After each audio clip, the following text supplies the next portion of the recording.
Entonces, la catequesis de hoy vamos a estar conversando sobre todo sobre el tema y la materia de la epístola, y podríamos titularlo así como el odio en la moral cristiana. Ese es el tema de la catequesis, el odio en la moral cristiana. Bien, lo primero que tenemos que decir es sobre la malicia del pecado de odio. Para los moralistas, cuando los moralistas católicos escriben sus libros, sus manuales, prestan poca atención al tema del odio. Más bien se refieren a este tema en el epígrafe de el amor a los enemigos. Cuando se habla del amor a los enemigos, el amor que un cristiano le debe a los enemigos, es que se toca este punto de moral. La razón de este proceder es sencilla. No hay razón para hablar especialmente del odio como tal, porque sobre este no hay ninguna cuestión. Es intrínseca y radicalmente malo. O sea, eso está de más decirlo. Pero además está la perfección de la ley de aquel Salvador y Maestro nuestro que nos enseñó: mas yo os digo, amad a vuestros enemigos, tal como está en el Evangelio de San Mateo. También dijo nuestro Señor: si no perdonareis a los hombres, tampoco os perdonará el Padre vuestros pecados. ¿Ya? Entonces, la razón fundamental que nos prohíbe odiar al prójimo es el simple mandato divino de que nos compele y nos exige amarlos. Debemos amar a los enemigos.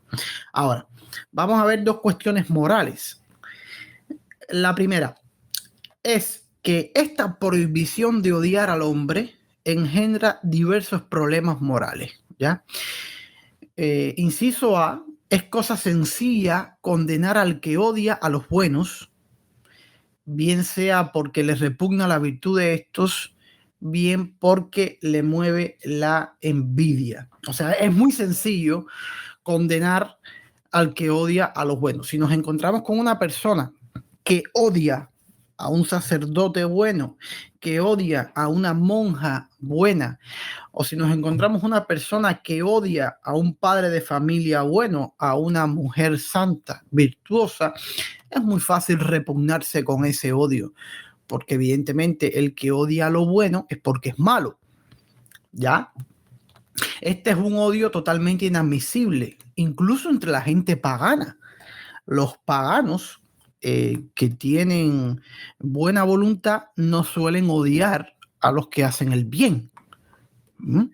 Esto de odiar al que hace el bien es un pecado casi diabólico, ¿no?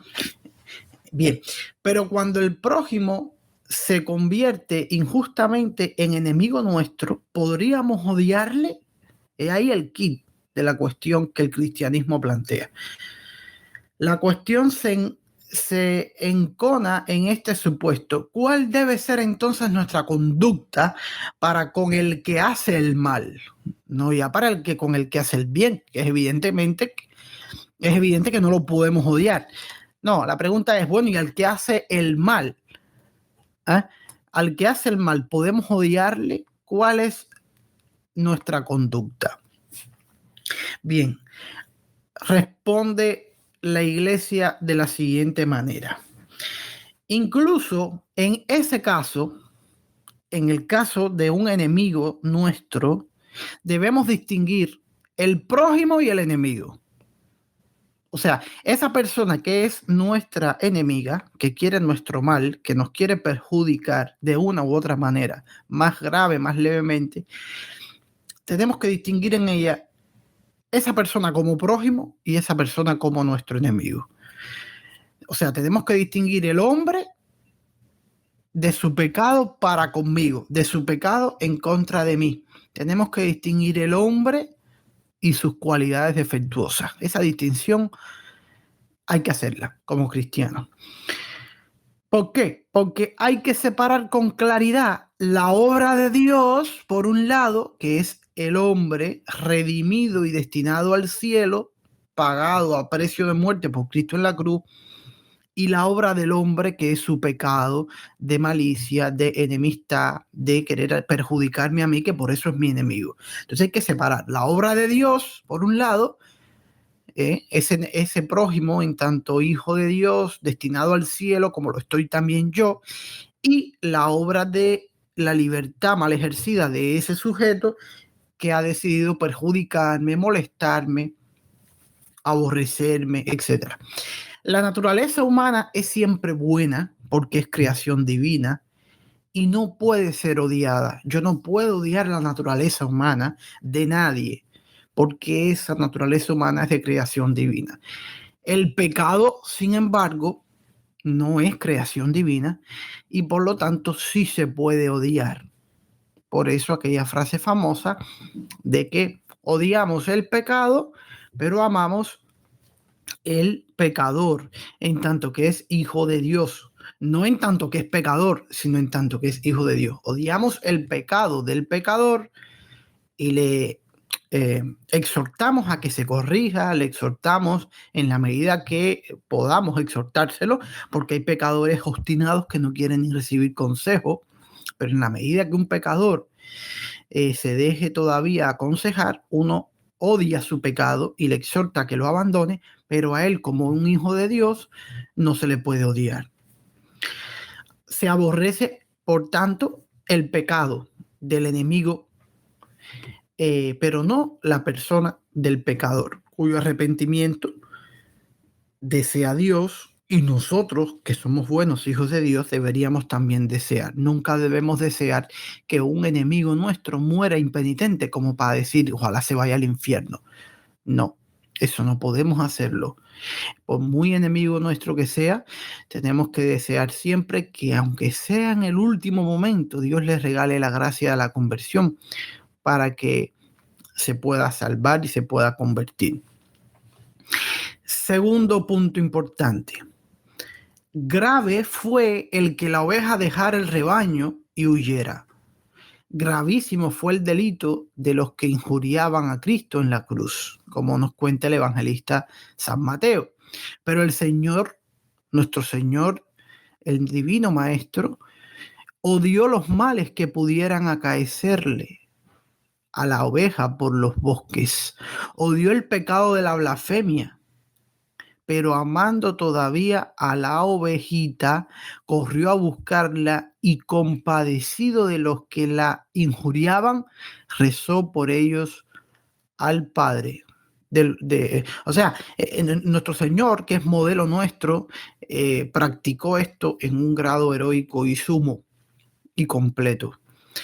Nuestro Señor, incluso siendo injuriado, burlado, escarnecido, dijo: Padre, perdónalos porque no saben lo que hacen. O sea, odió el pecado de la blasfemia, de la apostasía de ese pueblo de Israel y de los paganos que estaban allí, que no aceptaron su mesianidad, su divinidad, etcétera. Pero siempre hasta el final nuestro Señor oró y pidió por sus enemigos, y nosotros debemos hacer lo mismo. Otra consideración importante: por pecador y perverso que sea tu enemigo, que sea mi enemigo, que sean nuestros enemigos, es sin embargo una persona humana, es un hombre, una mujer, unido a nosotros por lazos de naturaleza humana, y por lo tanto están unidos también a Dios con los vínculos de toda criatura racional, que en tanto creación divina está destinada a un fin sobrenatural. O sea, Dios creó a todos los seres humanos con un fin sobrenatural. Ese es su destino, ese es su propósito. Más que la palabra no es destino, la palabra destino no va ahí, disculpen, la palabra correcta sería propósito. Si después lo cumplen o no, depende de la libertad y la acción de la gracia. Pero ese es su propósito para el cual Dios los ha creado. Hay que distinguir, por lo tanto, entre odio y amistad. Por ejemplo, nosotros no podemos odiar al prójimo. Eso lo hemos dicho ya varias veces. No podemos negarle nada de aquello a lo que tiene derecho como persona humana, ni en el orden sobrenatural, ni en el natural, ni en el social. Nuestro enemigo, por muy mal que nos caiga y por mucho mal que nos haga, sigue siendo un ser humano con todos los derechos inherentes a su condición humana. Por ejemplo, nosotros no podemos excluir a los enemigos de nuestras oraciones, de las limosnas que hacemos, etcétera, de las limosnas colectivas sobre todo. Tampoco podemos excluirle de las obligaciones de la caridad, cómo salvar al prójimo en necesidades graves, prestarle auxilio. Estamos en un barco, se está hundiendo, tengo un salvavidas y mi enemigo se está ahogando, no voy a decir púdrete, no, lo debo salvar, etcétera. Ni siquiera debemos privar a nuestros enemigos de los derechos inherentes como ser social, como por ejemplo devolverle el saludo.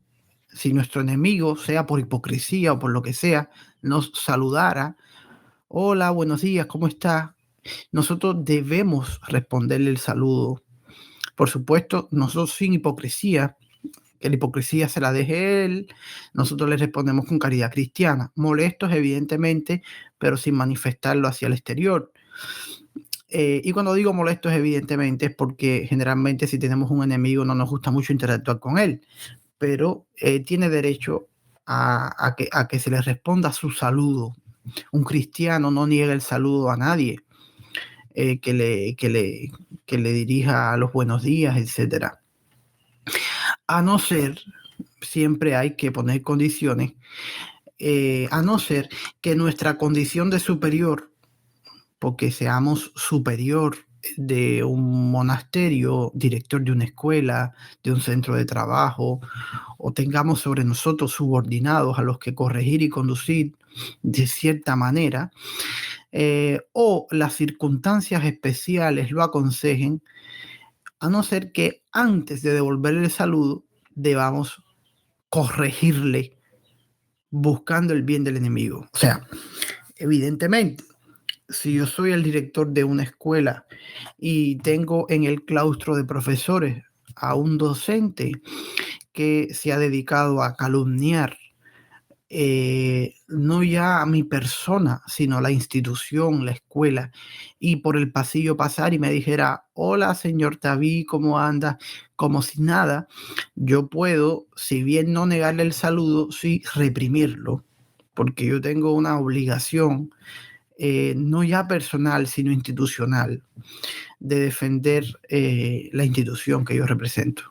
Y asimismo en la iglesia, si un mal sacerdote ha calumniado a su obispo y sin más pretendiera saludarlo delante de los fieles, el obispo no haría mal si antes de devolverle el saludo o después, el orden no importa, pero públicamente les reprime para que no quede de cara a los fieles que no ha pasado nada. No, claro que sí ha pasado. Tú has sido un mal sacerdote, has calumniado al obispo y lo has hecho públicamente. Pues yo también te voy a reprimir públicamente porque tú eres un hipócrita por venirme aquí a saludar como si no pasara nada. No, excepto en esas circunstancias muy particulares, normalmente nosotros debemos hasta devolverle el saludo a nuestro enemigo. Ahora bien, hay un grado de amistad particular que repartimos en el mundo como queremos, a quienes queremos, y que podemos retirar al que nos ofende. Y ojo, que aquí viene la parte importante. O sea, la amistad particular es ese afecto que nosotros tenemos por los amigos más cercanos, por los hermanos en la fe, por los hermanos de lucha, o por nuestros familiares más queridos, o simplemente compañeros de trabajo, de estudio, que de una u otra forma han pasado muchas situaciones de la vida junto a nosotros. Y cuando en el dolor atravesamos ese valle de lágrimas junto a alguna persona, generamos lazos de afecto que son muy estrechos. A todos les ha pasado eso. Entonces, eso es lo que se conoce en teología moral como una amistad particular. Yo tengo una amistad particular. El lenguaje vulgar se dice mis mejores amigos. Ya, es la amistad particular. Ahora, ese grado de amistad particular que nosotros repartimos en el mundo entre quienes queremos y entre quienes lo preferimos, porque somos totalmente libres para tener más amistad con unos que con otros. No hay ningún mandamiento para que tengamos que ser más amigos de Pepe en vez de más amigos que con respecto a Juan. No, eso no existe. Eres tú, tu libertad y la historia de tu vida la que van tejiendo esos grados de amistades particulares con los distintos prójimos. Tú debes amarlos a todos, pero no tener grados de amistad particular con todos, solo con los que tú a tu elección vayas considerando. Y ese grado de amistad particular, nosotros podemos retirarlo de aquel que nos ofende, porque no tenemos obligación de concedérselo a nadie. Nosotros somos dueños de a quién le damos nuestra amistad particular. Y esto es contra los modernistas, que a veces en su babalina pseudomoral o en su moralina sentimentalista interpretan que amar a los enemigos es besuquearse, abrazarse y tratarse como si no pasara nada, incluso con quienes son nuestros enemigos. Y no es así. Una cosa es que yo no odie a mi enemigo, una cosa es que yo ore por mis enemigos, una cosa es que yo le devuelva el saludo a mi enemigo y otra cosa es que yo tenga que tener la misma amistad particular con mi enemigo que con mi buen amigo. Eso es falso.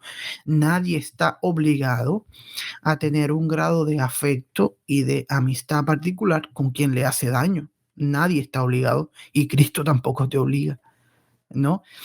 Si algún santo lo ha logrado hacer, es por un carisma, una gracia extraordinaria, que nosotros podríamos querer imitarla, maravilloso, pero no podemos obligar a nadie bajo concepto de ningún tipo de estándar moral a que lo haga. No sé si me entiendan. Es una gracia extraordinaria recuperar el afecto y la amistad particular para con un enemigo. Y digo recuperar en el caso de que el que ahora es mi enemigo, antaño haya sido un buen amigo, que a veces pasa desgraciadamente, pero no estamos obligados a hacerlo. Si tú me hiciste, como diríamos en lenguaje vulgar, una basura, si tú me hiciste una porquería, si tú me la hiciste, pues yo no te voy a odiar, yo no te voy a maltratar, pero no esperes que yo te trate como te trataba antes, porque el grado de amistad particular, ni Dios ni nadie me puede obligar a dárselo a aquel que me hace daño, a aquel que de alguna manera u otra me ha perjudicado.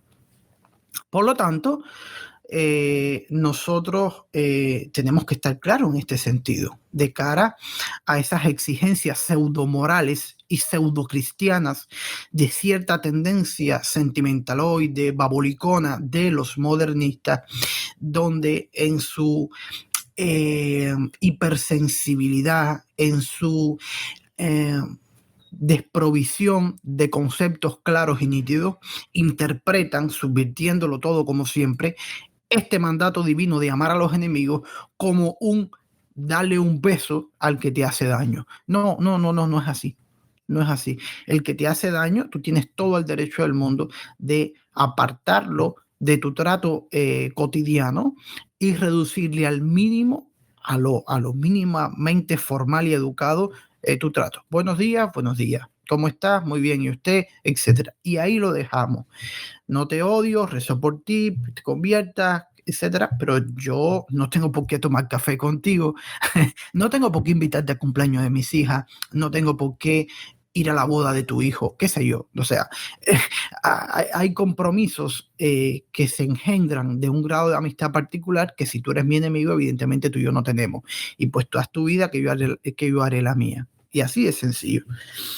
Entonces, en estos casos que son complicados, se ha de procurar sin engaños propios, o sea, sin autoengañarnos, no odiar al enemigo, perdonarle la ofensa, aunque se retire la amistad y se exija la reparación que se tiene derecho a pedir en justicia, porque eso es lo otro. Hay ofensas que nos hacen que no requieren una reparación tan importante, pero generalmente toda ofensa requiere una reparación por parte del ofensor. Y hay personas que son tan, tan descaradas que te ofenden, te hacen te perjudican y después vienen a pedirte perdón sin querer reparar lo que te han dañado. O sea, es como que yo te robe 100 pesos o $100 para que se sienta grande la cantidad, uno habla en dólares o 100 euros. Yo te robo 100 euros, $100 y después vengo a la semana y te digo, ¿sabes qué? Te robé $100, yo te quiero pedir perdón. Y tú me dices, está bien, no hay problema. Por Dios, te tengo que devolver los $100. Si yo no te devuelvo los $100, los 100 euros, ese perdón es falso, es hipócrita. Entonces, eso es lo que se llama la reparación del daño. O sea, está bien que tú me tienes que pedir perdón. Eso es lo primero, perfecto. Vas bien encaminado, me has pedido perdón, pero tú tienes que reparar el daño. Hay veces que es irreparable el daño. Por ejemplo, si yo lo que hice fue dedicarme a calumniar sobre ti, eso es muy difícil de reparar.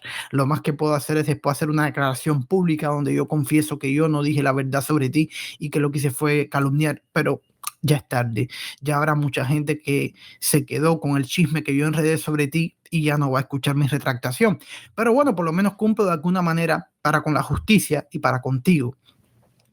Pero, o sea, eso es muy importante. Cuando nosotros ofendemos a alguien, cuando nosotros cometemos una falta contra alguien, no solo es importante pedir perdón, es importante reparar el daño, ya sea material, ejemplo de los $100, ya sea un daño moral, ejemplo de la calumnia, que le haya hecho yo al prójimo. Es importante reparar. De hecho, si usted va a confesar un pecado como esos, el propio sacerdote le va a exigir como parte de la penitencia el que usted repare el daño que está confesando. Y a usted no se le va a dar la absolución si usted muestra intenciones de no reparar. Porque si usted no tiene intenciones de reparar, el arrepentimiento es falso. Y con un arrepentimiento falso, el sacerdote no puede darle la absolución. Entonces el sacerdote le va a guiar en el ministerio del sacramento de la confesión, de la penitencia, le va a ir guiando para que usted no solo tenga esa facilidad de decirle al ofendido, discúlpame, que fíjate, eso es un mérito, hay quien no sabe pedir disculpas. Saberse acercar a alguien y decirle, discúlpame, eso es un mérito increíblemente grande. Hay gente soberbia que no sabe pronunciar la palabra disculpa, perdón, me equivoqué. No saben decir eso, no, porque son perfectos. Sarcásticamente lo estoy diciendo, evidentemente. Pero hay que ir más allá, hay que ir más allá de pedir perdón, hay que estar dispuesto a reparar el daño que hemos hecho. Entonces, nuestro injusto enemigo no tiene derecho alguno a que le demos muestras de afecto reservadas para nuestros amigos. No tiene ese derecho.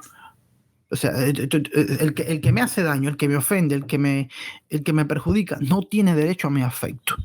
Tiene derecho a que yo ore por él, tiene derecho a mi saludo cortés si él me saluda por una cuestión de educación formal, etcétera.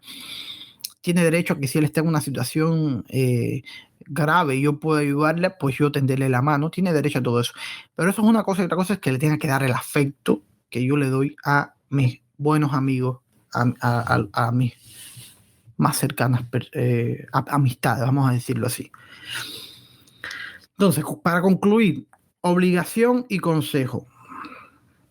Del mismo modo que hemos distinguido entre odio y amistad, hemos de distinguir también entre la obligación y el consejo, entre el no pecar y la perfección. Salvo los casos en que nuestra autoridad o circunstancias especiales lo aconsejan sinceramente, ¿quién dudará que la devolución de la amistad y el perdón total nos asemeja más a Cristo nuestro Señor, quien se encarnó y murió por sus enemigos? Esto es lo que ya explicaba anteriormente de algo extraordinario que se puede hacer. Yo puedo sobreponerme a todas mis inclinaciones naturales y a lo que de hecho Dios me da, derecho, y decir, bueno, aún incluso si Él no está ayudándome a que yo le devuelva el perdón en el sentido de devolverle el afecto, pues se lo voy a devolver porque quiero más parecerme a Cristo, quiero más parecerme a los santos. Y bueno, lo puedo hacer. Es un caso extraordinario, pero no estoy obligado a hacerlo y por lo tanto nadie me puede exigir bajo ningún tipo de moralina, de falsa moral, que lo haga. No, nadie me lo puede exigir. Por lo tanto, esto debemos tenerlo claro, sobre todo de cara no ya solo a los enemigos personales, que son aquellos que hablan en contra de mí, de nosotros, como que con chismes, con bretes, con calumnias, sino también de nuestros seres queridos, porque a veces el problema no es con nosotros directamente, sino también con los seres queridos. Y ya entonces nosotros tenemos que entender que en función de qué seres queridos sean esos, pues tenemos obligaciones para con nuestras esposas, bueno, si son mujeres, para con sus esposos, con sus hijos, con sus padres, con sus hermanos, etcétera, los que son padrinos con sus ahijados. O sea, nosotros tenemos muchos grados de compromiso para con muchos prójimos, para con muchas personas, y a veces quien se mete con ellos se mete con nosotros indirectamente. Imagínense que un hombre se quede impasible si a su esposa le hacen una campaña de manipulación mediática y la quieren calumniar. Ese hombre no ama a su esposa, ese hombre no está cumpliendo con su deber de padre de familia. Lo mismo si en la escuela a uno de tus hijos le están haciendo daño, ya sea con un compañerito de aula que le hace bullying, como se dice, o que le están dando golpe en el pasillo para burlarse de él, o algún profesor que está tomando una decisión incorrecta con tus hijos. O sea, no es que sean tus enemigos directamente, pero están haciendo actos que te desagradan, bien sea a ti, bien sea a los tuyos, y por lo tanto tú, sin odiar a esa persona, no tienes obligación de tener un afecto especial, sino todo lo contrario, debes corregir con entereza cristiana el problema, debes tratar de resolver el problema. Porque si se aplica aquí modernistamente ese concepto, no hay que amar a los enemigos, bueno, pues entonces, como Cristo estaba en la cruz y pidió por sus enemigos, bueno, pues nosotros tenemos que seguir aquí y dejar que le hagan lo que quiera a mi esposa, a mis hijas. No, eso no es así, eso no es así. O sea, hay que cumplir con los lazos y los compromisos que nosotros hemos asumido. Si somos padres de familia, los distintos compromisos que tiene cada uno de los cristianos. Bueno, entonces, de esta forma, terminamos por hoy la catequesis.